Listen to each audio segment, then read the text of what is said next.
अगर आप भी चाहते हैं कि 3D स्टूडियो के वीडियो सबसे पहले आप तक पहुंचे तो लाल बटन को दबाकर चैनल को सब्सक्राइब करें और साथ में बेल आइकन दबाना ना भूलें।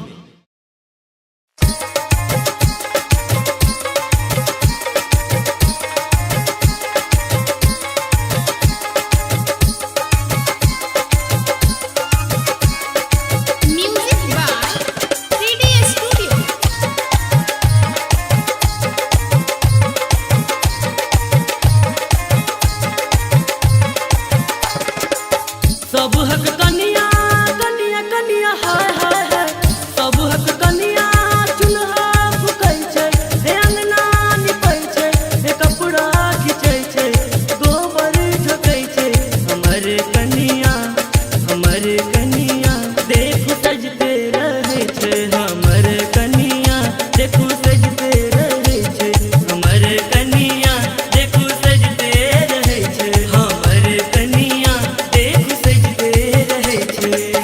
सब हक कनिया चूल्हा फुकै छै, हे अंगना निपै छै, हे कपड़ा खिचै छै, गोबर ठोकै छै। हमर कनिया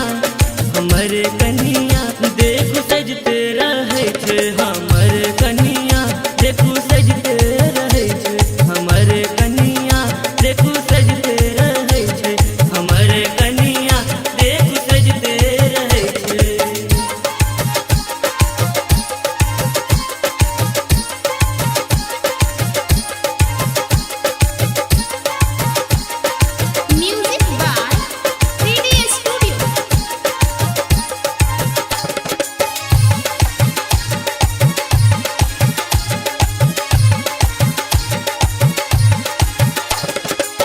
सब हक कनिया कनिया कनिया हाय हाय हाय, सब हक कनिया बर्तन मजै छै, खाय लेल पूछै छै, तिलकोरा करै छै, परोसो के दै छै, ए ऐठो फेरै छै।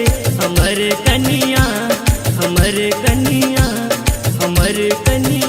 सदखन सेल्फी घीचै छै, हमर कनिया सदखन सेल्फी घीचै छै, हमर कनिया सदखन सेल्फी घीचै छै, हमर कनिया सदखन सेल्फी घीचै छै।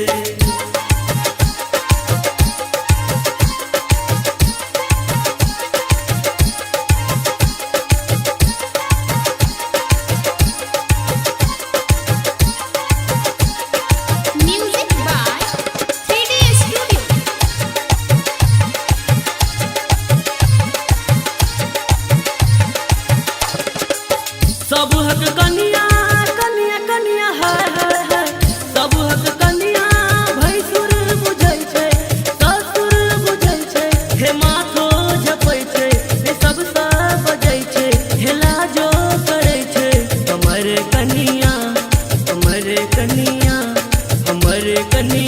संगे भोजन करै छै, हमर कनिया संगे भोजन करै छै, हमर कनिया संगे भोजन करै छै, हमर कनिया संगे भोजन करै छै।